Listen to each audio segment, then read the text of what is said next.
Well, with all of our minds re-energized and our heads and hands full of new treasures, let's gear up for the next part of the conference. Now, let's explore some more groundbreaking initiatives and hear from some visionary leaders that are shaping the future of sustainability. Our next panel discussion will be delving into renewable energy solutions. What are Africa's best options for financing the just energy transition? Please welcome our panelists to the stage. Simphiwe Ngwenya is the program manager at Mitigation, South African Presidential Climate Commission. Round of applause. Coming up, Des Miller, Managing Director, New Energy Developments. Dr. Stanley Smelani is Head Stakeholder Relations, ESG and Sustainability at Sasol. And Devon Pillay, CEO, LTM Energy.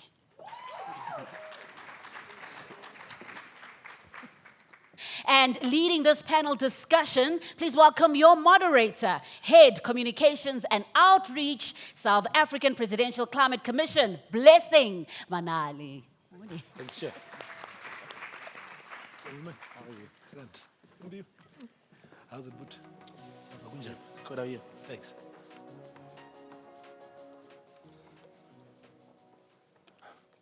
I don't know whether this is the part where I must say something. Okay, thank you very much to Top Committee. You're looking all great in your eminence. As I've been introduced, my name is Blessing Manale. I'm from the Presidential Climate Commission. I came in earlier and I listened to the very earlier exciting but disturbing interaction, and I hope that will take it further.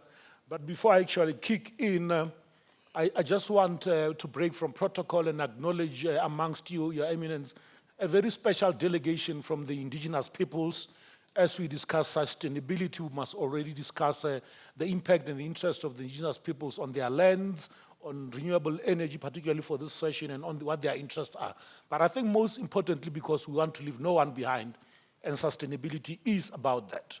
As already said by Carol, today we are discussing how Africa can lead into the renewable energy space, and we'll be speaking technology, finance, social compacting, inclusivity, innovation, base load, renewable, solar, wind, green hydrogen, investment, regional cooperation. And I know I've given you 15 topics, ladies and gentlemen, so you'll have to just see what you can do in 40 minutes in those with those topics.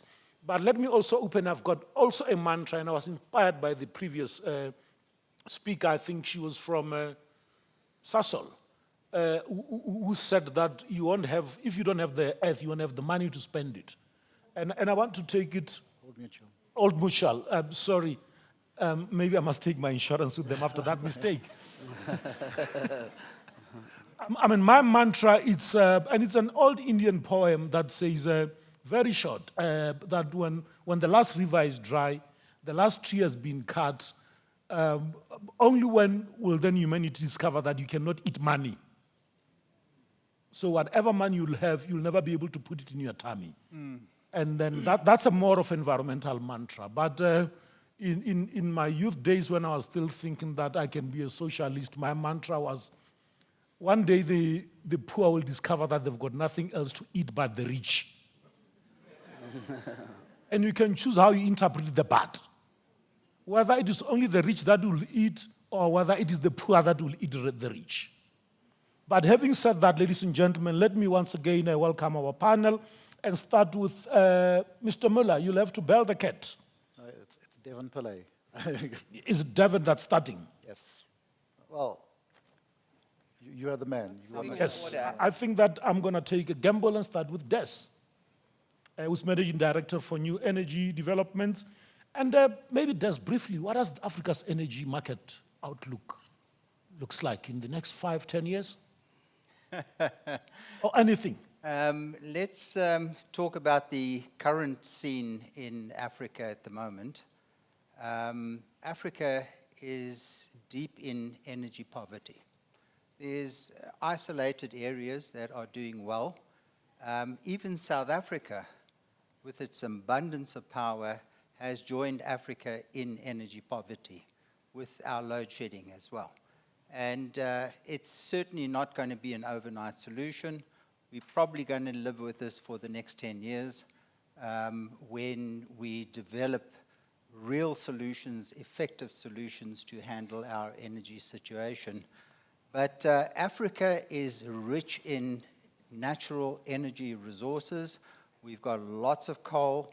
We've got lots of massive hydro potential as well.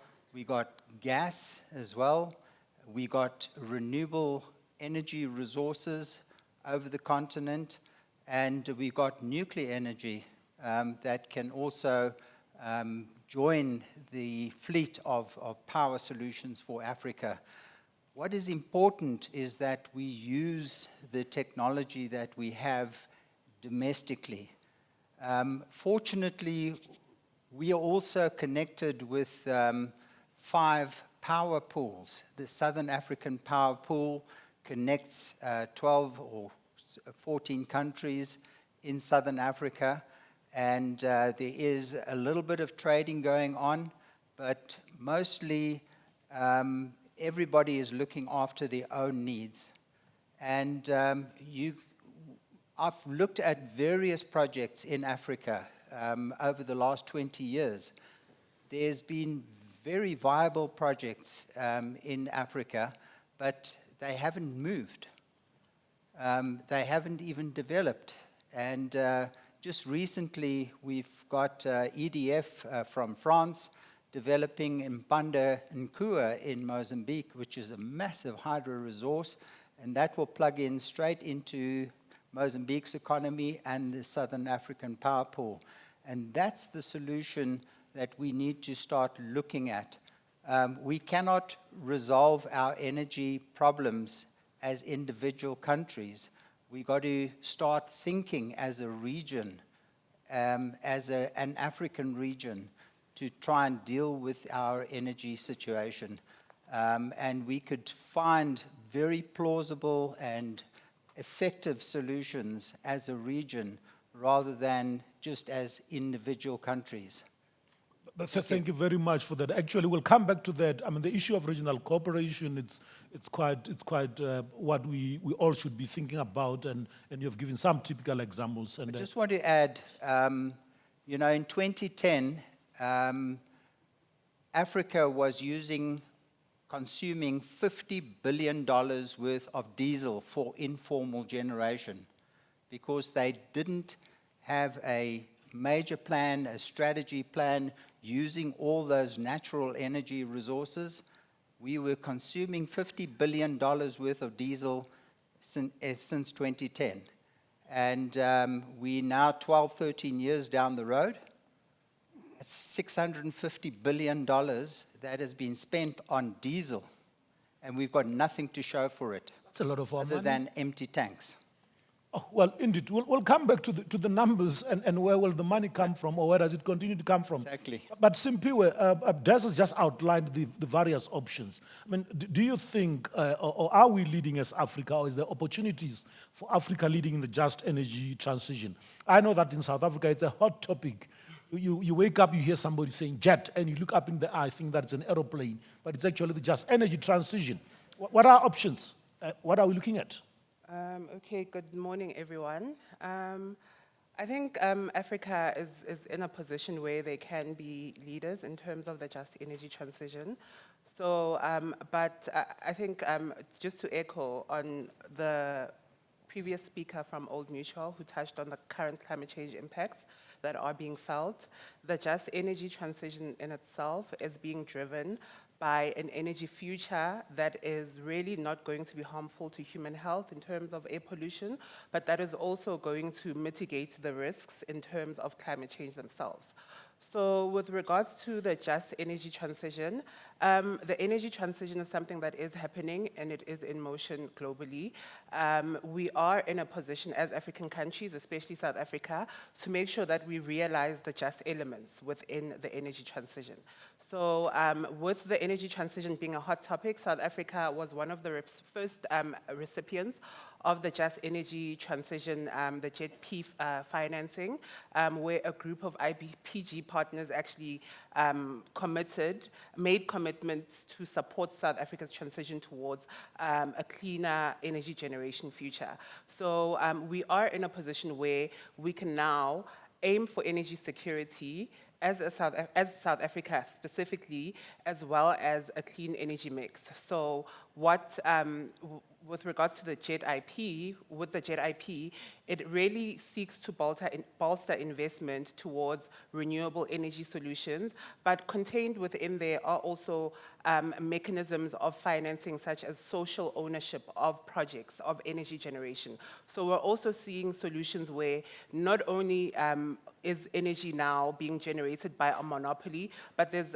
also room for other role players. So there's room for communities to generate and participate within energy generation, but there's also room for corporates to come and through solutions such as public-private partnerships where they can contribute towards this future energy mix of the country.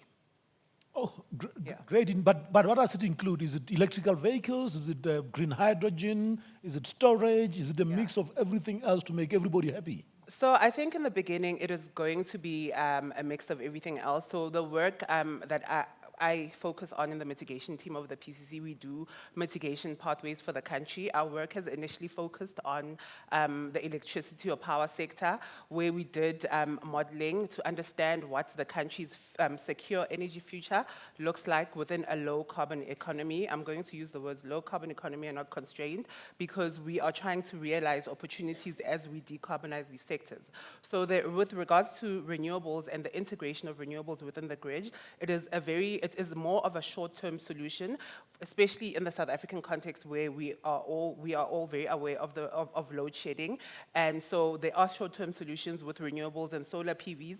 And as the technology matures, we will then see an allocation in the future of more renewables. We are also seeing the role of gas within the energy mix, where gas can be used for peaking support, where can be used for peaking supports. Now, the quantum of gas allocated is often a topic for debate. And as we see a phase out of coal, there will obviously be increased penetration of renewables into the South African grid. But we will also, there's also the debate about nuclear and small modular reactors. Small modular reactors are a technology that is emerging, similar to carbon capture and storage. So that is a more longer-term solution. So there is a very varied energy mix within South Africa's energy mix. We, as South Africa, are unique in the sense that it's hard to compare ourselves with our African counterparts that are already having renewable energy or renewable energy for energy generation, and that's what makes us unique and really hard to compare with our African counterparts. Thank you very much. Good luck with South Africans and nuclear. Dr. Stanley Simelane, just on the gas matter, and I know, and a few of us have been reading the news over the last month about how Sasol has set the cat amongst the pigeons. But I don't want us to talk about that. I don't want to go into a specific corporate strategy. It would be unfair, except to say that, just tell us, how does the energy also, look like, particularly for gas in Africa? I mean, what are the prospects? Is it available? Will it remain cheap? Is it a transition fuel? I mean, what is Sasol thinking? And I mean, you know you're a big player. And the people of Secunda are getting jittery about whether they'll keep the jobs. Yeah, good morning. Thank you. Look, I want to speak my views from an African's perspective rather than space I operate in on a daily basis. We need energy to drive economic development and social welfare and well-being of everybody in the African continent. And I want us to assume and agree that from a baseline perspective, we are transitioning from fossil-based economies to a low-carbon economy. And that is going to have implications. There are opportunities and challenges in that process. And if you look how South Africa has went about driving the renewable energy program, it followed a public-private partnership framework, right? That means countries in Africa seem not to have the finance to finance their own transition. And then financiers somehow will dictate the terms in terms of which technologies, where they are manufactured. Because I can tell you, in my previous life at CSIR, in some of the scholarly material that I published, it's out there, you'd realize that most of the jobs that renewables will create, they are generally temporal in nature. And it's because of the funders.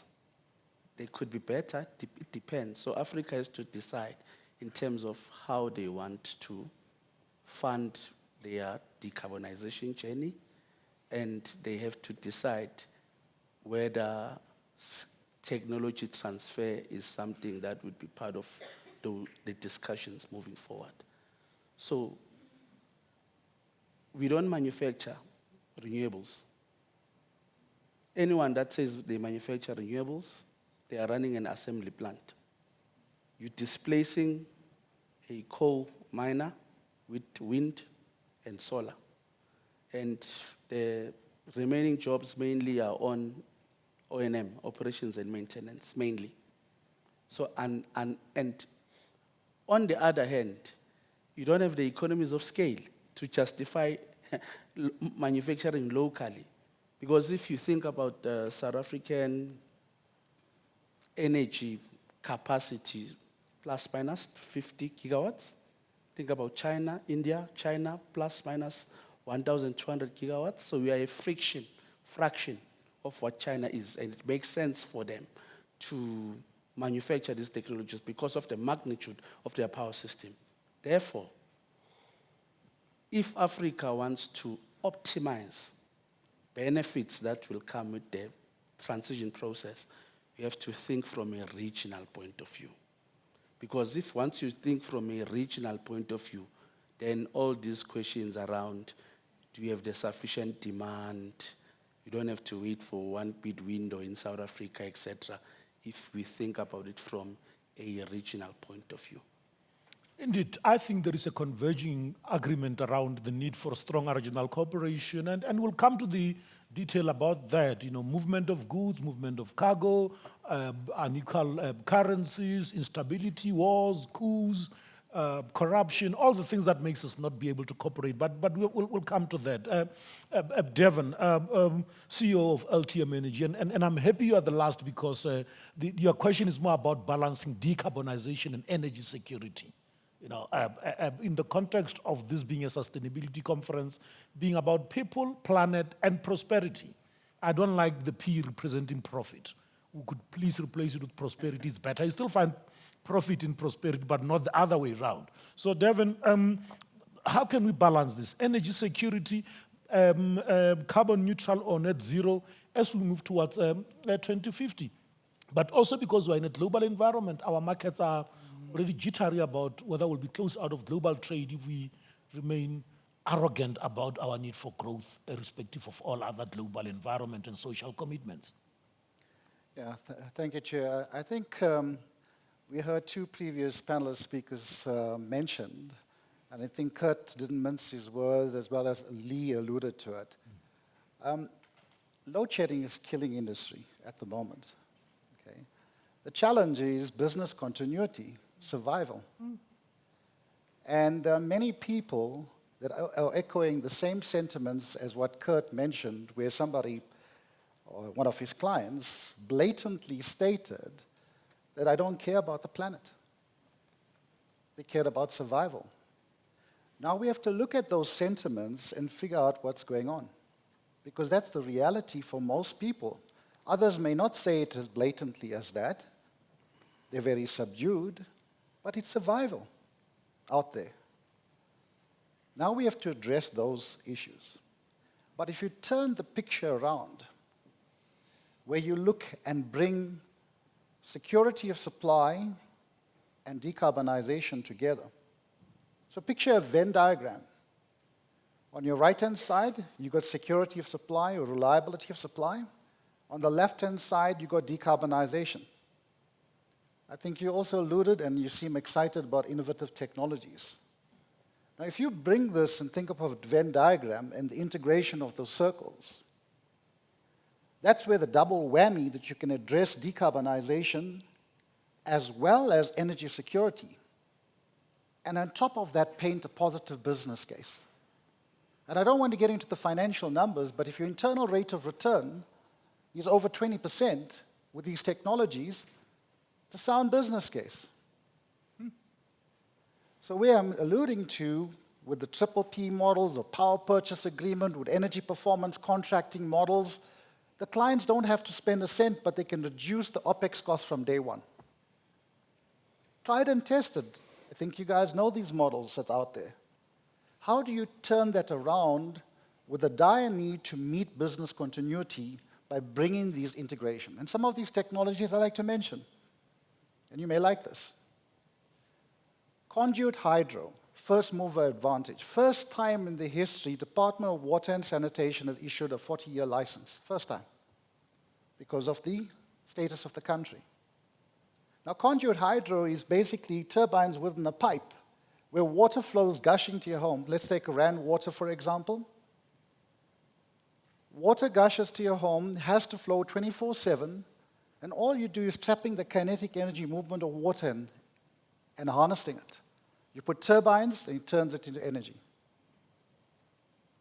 It's been done in other parts of the world. Conduit hydro, waste to energy. I was privileged to be in the COP28. Waste to energy has a sound business case, but double whammy. Sound business case plus it getting rid of our waste.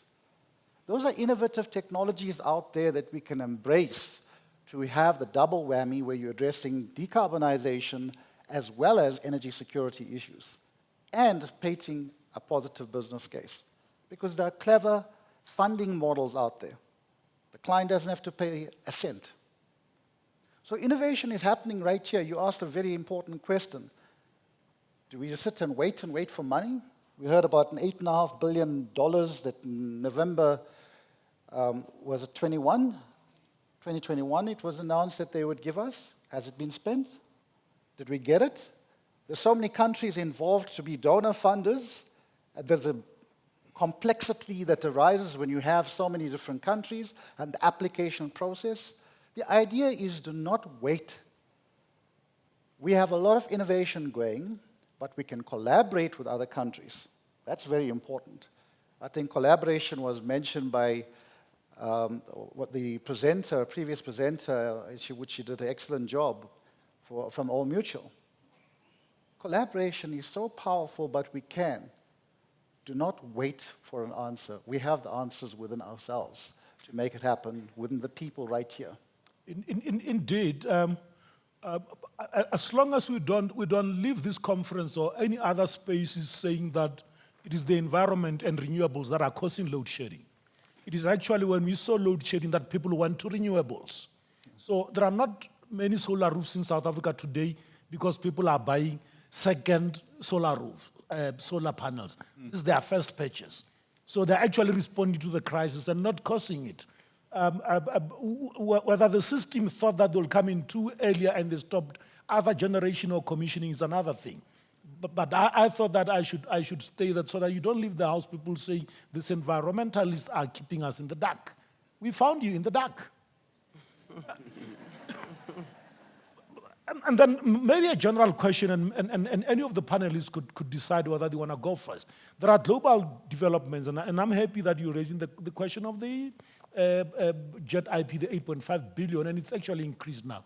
But we've got a finance, it's 11 now, and I know that we've got a finance panel after this. Maybe they could give details. But this is happening in a global space. I mean, what does this mean for the value chains? What does EVs mean for the backyard mechanic? What does it mean for export? What does wind turbines mean for the coal mine worker that has never been a welder? His job has been to drill and dig. So what does this value chain mean? What does it mean for carbon border adjustment mechanism? Or should we just bite the bullet and say we're getting out of the multilateral environmental system? Because it's one thing to complain about it in the country, and we love multilateral for the ICJ, but we don't love multilateral for climate. We love multilateral for science cooperation, but we don't love multilateral for environment. So what does it mean? Are we saying that the climate space is the only one that's constraining us internationally? Well and good. But let me not prop you. What are the rules to play for business, for government, for civil society in making sure that we're a key global player in the global just energy transition? Stanley, Simphiwe, I know you've attended more international meetings probably than all of us here. No. So I'll start. I'll take the advantage because I am the lady, so I will go first. I think, the transition is being driven by, of course, the multilateral nature of our country's trade. And it provides both an opportunity and a risk. So there are opportunities in terms of emerging technologies, but there's also opportunities, I guess, Blessing spoke about new energy vehicles to sustain sectors and even potentially grow sectors. So the automotive sector is at risk because of commitments made by the European countries that the imports of internal combustion engines will now need to stop from 2035. So they have now got to restructure the automotive industry locally. So there's both opportunities and there's both risks. But this also then provides an opportunity for us to localize some elements within the sector. So there's a South African Renewable Energy Master Plan document that was published by the DMRE for public comment that really looks at trying to maximize on the value chain. So the one thing about the Renewable Energy Master Plan is that it acknowledges that there are certain components, for example, relating to wind turbines, that we cannot manufacture and compete with China. But what about the value chain along, the renewable energy value chain? For example, the batteries. We can manufacture and create manufacturing hubs, and starting with areas in Mpumalanga, and maximize on the future, on this future. There's also emerging technologies like green hydrogen. Last week I attended a conference that looked at green hydrogen production, and specifically for the shipping and trucking industry. So there are opportunities, but they also require, we are now in a period where it is niche and it requires investment now, and probably longer offtake periods than what industry is used to. But this is the time for investment. And then also, this is also a time where we have to really again, think innovatively about economic diversification, where our economies, in some instances, we're really reliant on one source, for example, coal, depending on the area. There has to be economic diversification within the various sectors, but also industry can support these economic diversification options from the onset. And I think I will stop there. That's a mouthful. You're going to be a politician when you grow up. Value chains, what are opportunities? Yeah, just to perhaps from clarification from the last statement you made that renewables causing load shedding. Some of the technologies I mentioned, conduit hydro, quad generation, waste to energy, are all base load. So they're not erratic like wind and solar. But coming back to a thriving green economy, I use the hat of the Vice President of Southern African Energy Efficiency Confederation. The key responsibility of that association is to make the green economy thrive. I mean, you don't have to look far around to our neighboring countries or abroad, that the green economy is actually thriving, and the more opportunities created. Of course, we have to look after the transition where the coal miners have to be redeployed to a greener economy. And I'll give you a few examples, right? Just to share something which is really, call it back home. Defunct solar panels. There are many of them. Okay? We made them into boardroom tables. beautiful boardroom tables. We have an opportunity, come to our offices and you'll see them, beautiful Creative boardroom. sector comes in. 400% profit because we had an order of 15. That's not our core business. Any entrepreneurs want to partner here, here's a huge opportunity. Defunct solar panels. KDAC cylinders or gas cylinders turned into the cooler bags, or turned into these ice cube, what do you call them? Coolers, yeah. Yeah. And we have recycling bins, right? So all these things are entrepreneurs that can go. We are busy working with an entrepreneur who's taking second-hand cylinders, which he geysers, right, and turning into braai stands. Okey-dokes. In the last 2 minutes, gentlemen, as you speak about the value chain, I mean, what about funding? Briefly, I mean, everybody's saying we don't have the money, and I know that, Des, you are very passionate about the issue about where to fund. But Stanley, before I give to Stan, and then each one of you 30 seconds to just say thank you. I mean, will the seed funding come? Thanks. Look, there's one point I feel I need to say. Great.